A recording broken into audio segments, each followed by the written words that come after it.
presidente Danilo Medina estuvo ayer en la tarde en la Asamblea General de Naciones Unidas, en donde pronunció un discurso muy valiente, hay que decirlo, un discurso interesante porque planteó en particular la hipocresía de los países desarrollados y su comportamiento en la protección de la producción agrícola, particularmente de sus países. Europa, y lo mencionó directamente y habló del monto con el que Europa está financiando la producción agrícola de cada uno de los países de Europa y del monto que está destinando Estados Unidos igualmente para financiar la producción agrícola de su país, cuando al mismo tiempo presionan mediante los acuerdos de libre comercio a los países en desarrollo o los países que están en proceso de mejoría de sus condiciones para que sencillamente levanten las restricciones que tienen, eliminen los impuestos y les permitan importaciones de productos agrícolas financiados, subsidiados, con lo cual destruyen la producción nacional, que es de algún modo también lo que ocurrió con el tema de la producción de arroz en Haití, particularmente con las políticas del presidente Bill Clinton, que redujo significativamente, eliminó prácticamente la producción arrocera en Haití y lo hizo depender totalmente de las importaciones, y Haití ha pasado por momentos muy, muy complicados y muy difíciles. Hay que decir, Fausto, que esto viene de un poco más lejos, porque es una concepción de una escuela de los economistas que ha debido llamarse neoliberales, porque el liberalismo es mucho más anterior, ¿no? De los siglos XVIII y XIX, y se puso en marcha la política llamada de la ventaja comparativa. Entonces lo que hacían era, quienes organizan la economía internacional, que son las economías centrales, Estados Unidos y las potencias europeas, lo que decían era lo siguiente: mira, para ti es más conveniente, en lugar de tú producir tal producto, en el caso nuestro arroz, aquí se intentó mucho, que tú lo importes. Te va a salir en un arroz de buena calidad, más barato relativamente, porque va a provenir de un país como Estados Unidos, por ejemplo, que lo subsidia, ¿verdad? En otras regiones de Japón, que subsidia y tiene una muy buena calidad de producto, o en el caso de Europa, ¿verdad?, de esas potencias agrícolas como Francia, que subsidian y tienen una buena calidad de sus productos agrícolas. Si se ve así, cualquiera dirá, sí, es conveniente. Y en esa política, recuerdo que se incentivó durante muchos años, buscando la llamada ventaja comparativa, que aquí se produjeran, por ejemplo, flores tropicales, los llamados vegetales chinos. En algunos casos se tuvo éxito, en otros no, y que se desistiera de otros productos, por un asunto de que ningún gobierno quería echarse ese asunto encima, esa canana, y por el arraigo también que tienen las tradiciones. Hay familias que tienen cientos de años en el cultivo del arroz o el tabaco, por ejemplo, aquí en República Dominicana, y no es verdad que de buenas a primeras van a cambiar de cultivo. Y aún en los peores momentos, con los precios por el suelo, con todo el dumping que hacían los países ricos, se mantenían. Y los gobiernos, más o menos, han asumido o subsidiarlos en un momento dado o darle lo que llamaban el precio de sostenibilidad. Esa fue la idea de que se creara el INEPRE, que ya no sirve para nada, ya es como un gran colmado y es una forma de muchos políticos hacer carrera, pero era pagar, por ejemplo, un precio para que el productor pudiera tener ganancias. El gobierno absorbía esa diferencia y lo vendía al consumidor a un precio asequible para el consumidor. Así es. Y además el problema es que la producción agrícola tiene un efecto nocivo en el empleo agrícola y tiene un efecto además de redistribución extraordinaria en el campo. Y además produce una migración, la destrucción de la producción agrícola produce una migración del campo hacia la ciudad, y por eso hoy... Desordenada. Por eso hoy las ciudades están llenas de personas que migraron desde el campo porque perdieron su trabajo, no tenían nada que hacer. Bueno, pues todo esto es lo que en su discurso pronunciado ayer el presidente Danilo Medina está denunciando. Pero además el presidente denunció otros aspectos vinculados con el endeudamiento o los préstamos, el comportamiento del sector financiero, la volatilidad de las inversiones, la inversión extranjera, que digamos que es un discurso que podría calificarse como de revolucionario, progresista. Ven a Danilo Medina con este discurso como alguien más vinculado a los gobiernos revolucionarios o que se han pintado como izquierdistas en América Latina. Hay quienes bromeaban ayer diciendo que el presidente Danilo Medina evocó su época cuando muy joven fue miembro del Partido Comunista de la República Dominicana, Paco Redo, antes de ser del PRD y posteriormente del PLD. Él fue muy joven, estuvo ligado al Paco Redo. Pero bien, es muy bueno que el presidente Danilo Medina haya pronunciado este discurso y haya dicho lo que dijo. Como hablábamos ayer, uno no sabe el efecto que puede tener esto, ¿entiendes? Porque al final, cuando tú miras el escenario de la Asamblea General, el salón no estaba tan repleto de presidentes o de representantes de países como cuando hablaron otros presidentes. Pero de todos modos queda el discurso, queda el planteamiento del presidente Danilo Medina, y es bueno que además lo tomemos en cuenta también para la política interna de República Dominicana. Claro, muchos países que le dan seguimiento a estos temas toman nota y creo que hay bastante atención, especialmente de los países desarrollados aludidos y en particular con el que tenemos mayor relación y mayor comercio, que es Estados Unidos. Mira, a mí me parece interesantísimo ese discurso del presidente Danilo Medina, y qué bueno, porque lo que ha pasado no solo en República Dominicana, en muchos países parecidos a los nuestros, de esta región y de otras regiones, es que se han olvidado de los partidos del tema de la soberanía, de verdad, la soberanía de verdad, no ese pseudonacionalismo que está basado en la xenofobia y esas cosas, sino de exigir en el ámbito internacional que estos países sean respetados. Un tratamiento justo. En el aspecto sí del comercio justo, que impulsan entidades como Oxfam, por ejemplo, y que eso venga como un efecto de justicia social para su gente. Se había renunciado a todo esto. Y si somos justos, también hay que decir que con este discurso, con esta línea de discurso, Danilo también sigue esa misma línea de los gobiernos del PLD, porque el presidente Fernández es fabuloso en los escenarios internacionales. Unos discursos muy buenos, una propuesta muy crítica, muy buena, muy distinto a todos los conservadores que son aquí internamente en su propio país, pero qué bueno. Y siempre he dicho que me ha extrañado algo de los gobiernos del PLD, que ellos han renunciado, los gobiernos PLDistas, a tener en la jefatura de la política exterior, es decir, el Ministerio de Exterior, a un PLDista consono con su ideología. Le han entregado ese ministerio a la gente más conservadora. ¿A los reformistas? A los reformistas, primero al difunto... Carlos Morales Truncos. No, el primero de ellos fue Eduardo Latorre. Pero Eduardo un técnico, un hombre muy bueno, pero muy conservador, ¿verdad? Hizo muchas cosas en términos de tratar de organizar y modernizar ese ministerio, pero un hombre muy conservador, muy distante del pensamiento del PLD, de centroizquierda. Igual después a los reformistas. Ahora al hombre más conservador del PRD, Miguel Vargas. Son cosas que yo no he entendido nunca. Es decir, se supone que usted tiene que poner a alguien que piense parecido a usted.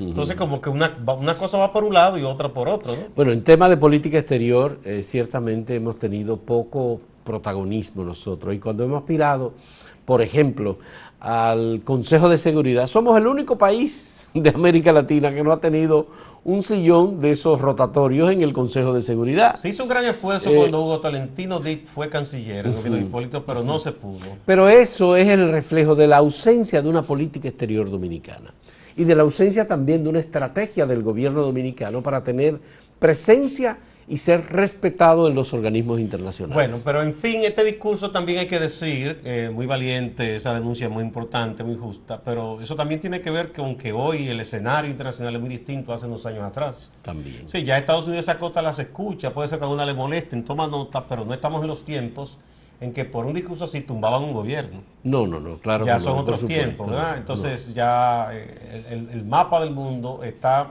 Aunque muchos dicen que hay un solo poder hegemónico, yo pienso que no, hay más equilibrio, porque hay muchas potencias emergentes, tú sabes hay ámbitos en los cuales Estados Unidos no puede decidir solo. Tradicionalmente, República Dominicana en los gobiernos de Danilo Medina, porque hay que decirlo, este último discurso de Danilo lo confirma, pero ha estado votando en Naciones Unidas en posiciones relevantes que se han dado también en la Organización de Estados Americanos, más con Venezuela, con Ecuador, con Bolivia, con Nicaragua, con Brasil, que con Estados Unidos. Bueno, eso es un... República Dominicana es parte de, primero como partido el PLD, el Foro de Sao Paulo, que ahí convergen partidos que antes fueron de izquierda, están en una izquierda liberal, centroizquierda.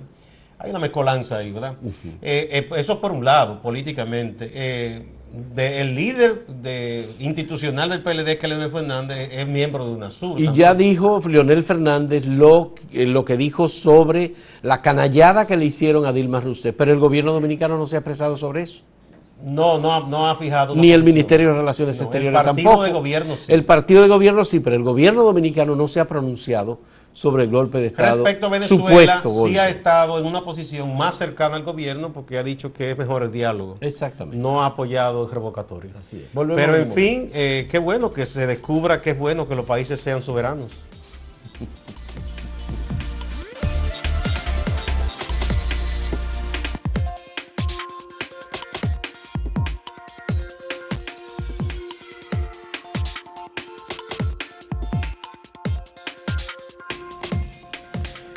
En las últimas horas se ha estado esperando que el joven, el ex oficial John Emilio Percival Matos, hijo del general retirado Rafael Percival Peña, se entregue a la Policía Nacional y a las autoridades del Ministerio Público para que responda por la acusación de que él fue el cabecilla del asalto y el asesinato de un guardián de una compañía de valores en Bellavista Mall, y se le acusa también de un asalto violento también a Multicentro La Sirena de Santo Domingo Norte.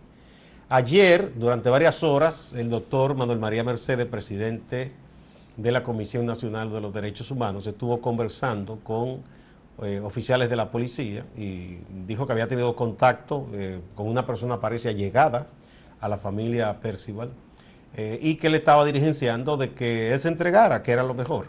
Se estuvo esperando hasta entrada la noche y no ocurrió. Se espera también que hoy se logre esta entrega, tanto puede ser a través de la Comisión de Derechos Humanos como a través de quizás de algún medio de comunicación. Es lo que ha dicho la policía, que si no quiere directamente ir allá, que se entregue a través de alguna entidad, alguna personalidad, para que sea entregado al Ministerio Público y responda por los cargos. Sería lo mejor para evitar, porque la policía ha advertido de nuevo que él está fuertemente armado, es un ex oficial, una persona diestra en el manejo de armas, y por eso se considera de peligro, ¿verdad?, para la sociedad, además por los hechos que se le imputan. Sería lo mejor que este joven se entregue. Mira, lo que ha dicho Manuel María Mercedes es que él está en contacto con Rafael Percival Peña, pero que él no ha tenido contacto con John Emilio Percival Matos, que hasta ahora no ha tenido, dice, ningún contacto. Directo, no. Directo. Él está en conversaciones. Sin embargo, él espera que hoy, y hoy podría ser en la mañana o en la tarde, pueda convocar a una rueda de prensa en la que supuestamente podría comparecer la persona buscada para evitar que se produzca un intercambio de disparos y que él pueda resultar asesinado. O que él hiera a otra persona. O él o la otra persona, ¿verdad? Pero se trata de este interés que tiene la familia, de que también parece ser que la familia está haciendo esfuerzos para que se produzca una entrega pacífica y que no haya intercambio de disparos y que por tanto no lo maten. Ya su propio padre, Rafael Percival Peña, le pidió que se entregara. Así es, así es. Entonces, por supuesto, lo que la familia aparentemente está sospechando es que las autoridades tienen la intención de terminar el caso con un hecho violento y que eso podría terminar el caso cuando se produzca un intercambio de disparos y resulte él, que es el que más se señala, porque hay otro llamado Brian, que también está señalado y está prófugo, que resulte muerto. Eso no sería deseable, primero porque esa no es forma de hacer justicia, es una ejecución, ¿verdad? Y siempre cuando ocurre eso, quedan dudas de si realmente esa era la persona, si no se está ocultando algo. Entonces, lo más conveniente para la policía, para la sociedad, para el propio sistema nuestro de justicia, es que esa persona sea apresada y que sea llevada a un tribunal. Y las autoridades tienen mecanismos y le dan seguimiento por todas las vías de comunicación posibles para detectar en dónde se encuentra, de manera que en el momento en el que las autoridades, que no debe pasar mucho tiempo, detecten dónde se encuentra, en ese momento lo van a buscar. Así es, así es. Hay muchísimos rumores, pero todo es rumor, de que si se había ido del país, que si hacia Haití, que sea otro lado, pero nada de eso es oficial. Nadie sabe realmente dónde él está, no se sabe incluso si él se habría comunicado directamente con su padre, ¿no? Con su madre, no se sabe. Bueno, si se comunicó con su padre, Por lo las menos autoridades lo saben.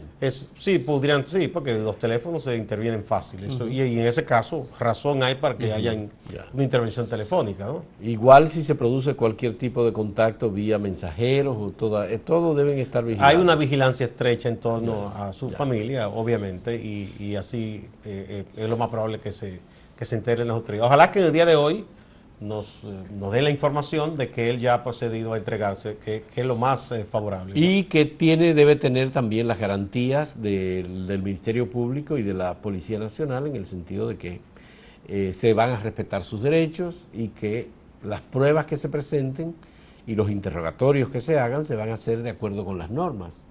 Sí. Que no se va a aplicar tortura, que no se le va a obligar a hacer una confesión con la cual él pueda decir que no está de acuerdo, etcétera. Este tipo de situaciones. Que las autoridades presenten la prueba, el video, todo lo que tengan a mano, incluyendo la vinculación suya con el asalto a una tienda de La Sirena en Santo Domingo Norte. Mira, Fausto, a propósito de estos hechos y de la policía, hay que tener cuidado y llamar la atención sobre algo.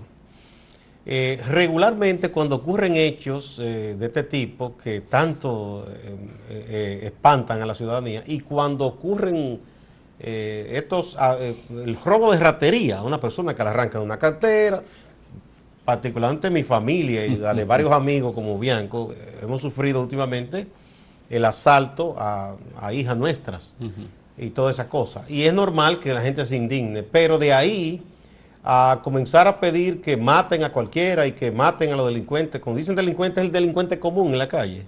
Hay que tener cuidado con eso. En estos días, la policía, que está enfrentando casos serios, investigando y tratando de capturar a personas de hechos graves, han incurrido algunas patrullas en hechos muy deslenables. En Santiago, y hay un video que anda por ahí, mataron a un joven, es un empleado público incluso, en un momento de descanso, dicen que iba a saludar a una amiga o qué sé yo qué cosa, que trabaja en una banca. Fueron un individuo a asaltar la banca y por más que la joven le dijo a la patrulla que él no tenía nada que ver con eso, incluso él, como estaban tirando para evitar, se abajó. Ese joven fue ejecutado fríamente ahí con un balazo en la cabeza. Entonces eso no debe ser. Y pasó también en San Cristóbal, en un comercio. El caso del San Cristóbal también. Un comercio incluso que propiedad de un señor que creo que era policía o militar. Militar. Y como, o sea, se sabía. Él y su esposa asesinados. Entonces, eso hay que tener cuidado. No se puede comenzar a decir, sí, mano dura y a matar delincuentes, porque entonces incluyen a los que son y a los que no son. Hay que tener mucho cuidado con esas cosas. La policía debe cuidarse mucho, y sobre todo en estos momentos, que se supone que hay muchas expectativas por el cambio de la ley, una transformación, que la sociedad está acompañando a la policía, apoyándola y pidiendo que se les mejoren sus condiciones de trabajo, claro, que todos estamos de acuerdo. Así es. Pero no pueden dejar a la libre a los agentes que disparen a cualquiera así. Siempre recordamos cómo la Policía Nacional asesinó al padre Tineo de los misioneros del Sagrado Corazón de Jesús en Los Prados. A las 5 de la mañana. Frente a su casa. Frente a su casa, él estaba esperando que le abrieran la puerta porque iba a ir al consulado americano a buscar una visa. Vino desde Nagua. La policía lo encontró ahí, pensó que él era un delincuente y lo ejecutaron. Así, sin más. Entonces, estas cosas, como tú dices, Gustavo, hay que evitarlas. Y estas presiones y exaltaciones y estos llamados a mano dura y vamos a matar delincuentes, realmente no corresponde a la policía hacer eso. Volvemos en un momento.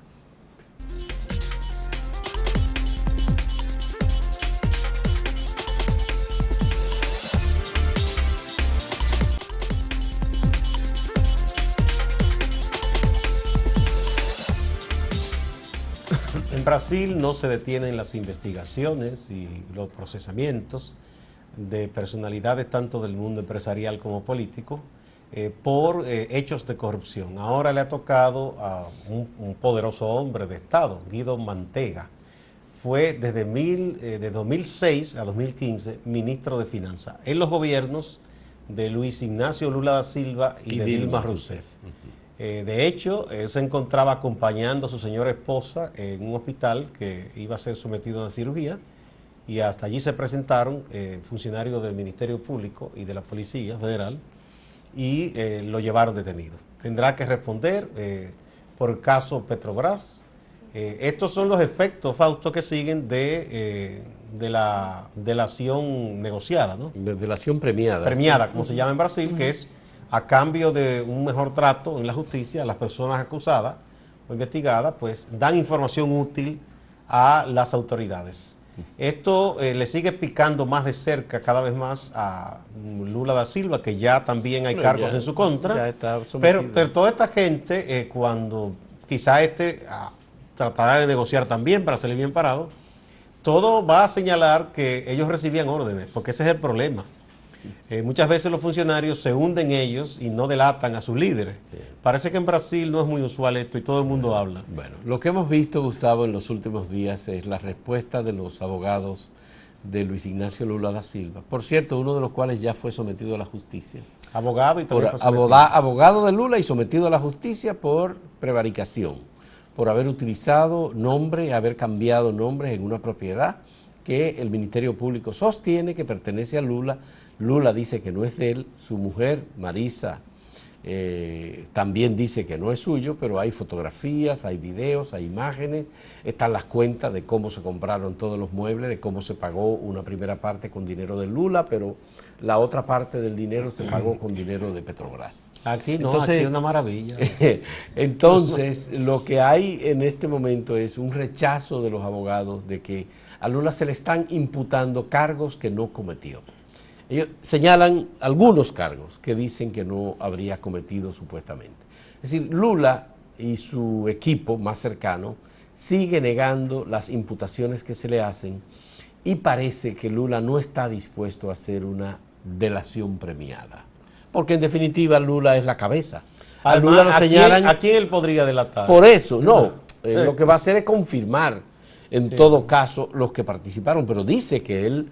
La acusación del Ministerio Público, que él era la cabeza, que él era el que daba las órdenes, que él era el que planeaba las decisiones que se tomaban sobre a quién se le entregaba el dinero. Eso es más difícil de probar, a menos que... En el caso de Dilma no ha ocurrido así. No, Dilma no está acusada de corrupción. No está acusada de eso, pero Lula, que gobernó 2 periodos, sí está acusado. Y sí eso es difícil de probar, porque los presidentes regularmente tienen personas muy cercanas, que son las que se encargan de hacer esa especie de trabajo sucio, y para que no se le pegue a los presidentes.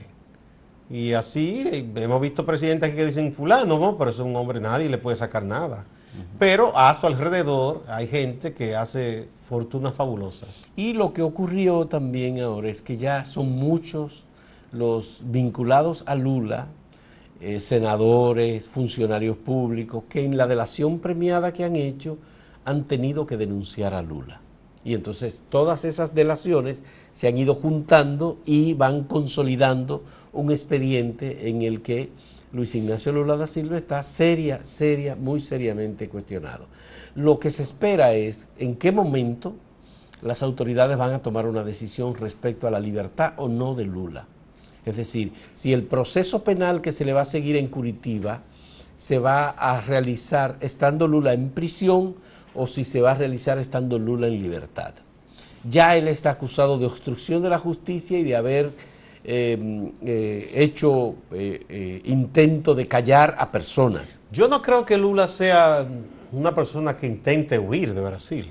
Porque eso sería el peor de los errores Bueno, de él. él fue a Ginebra, él ha ido a Estados Unidos. No, él es está una cosa que él yendo, busque apoyo internacional, buscando que trate apoyo. de mover esa maquinaria, ¿verdad? De sus contactos internacionales. Él fue un hombre que hizo muchos favores a mucha gente, ¿verdad? Sí, claro. Incluyendo a gente de República Dominicana. Sí. Muchas veces hay gente que se olvida de eso y no es solidario cuando sus amigos caen en desgracia, hay otros que sí. Él estuvo vinculado al movimiento obrero internacional porque él era un líder obrero originalmente. Habría que ver si toda esa relación internacional le sirve para que se exprese en su apoyo, en su solidaridad en estos momentos que está viviendo Luis Ignacio Lula da Silva. Es una situación muy difícil. Se insiste en que lo que se quiere es sacarlo del medio como un político con mucha posibilidad de ser candidato y de volver al poder. Hay quienes sostienen, incluso en Brasil, que Luis Ignacio Lula da Silva podría ser candidato presidencial de nuevo, aún estando en la cárcel. ¿Qué dicen las leyes en Brasil? Habría que ver. Habría que revisar lo que dice la legislación sobre las candidaturas, pero si él, por ejemplo, no hay una condena sobre él en lo que viene el proceso electoral, que todavía faltan 3 años, es decir, 2 años faltan, en 2018, entonces estaría definitivamente impedido. Fíjate que con el caso de Dilma Rousseff, ella fue destituida, oficialmente destituida, pero sus derechos políticos no le fueron quitados. No. Ella puede ser de nuevo candidata y puede actuar. Sí, se hizo una excepción en su caso. Porque lo que mandaba la ley, lo que había en jurisprudencia era que se le anularan sus derechos políticos. Se hizo una excepción. Yo no creo que sea tan fácil y tan rápido el proceso contra Lula. Recuerda que a Color de Melo se duró muchísimos años hasta un fallo definitivo por los hechos que se le imputaron. Sí, pero él renunció antes. Renunció a la presidencia, pero enfrentó cargo durante muchos años y finalmente el año pasado y todavía este año, uno de los casos fue fallado a su favor. A su favor. Y además, los presidentes en Brasil asumen una posición en el Senado. También. Por eso, Fernando Collor de Mello es senador. Bueno, tenemos que irnos. Será hasta mañana. Hasta mañana.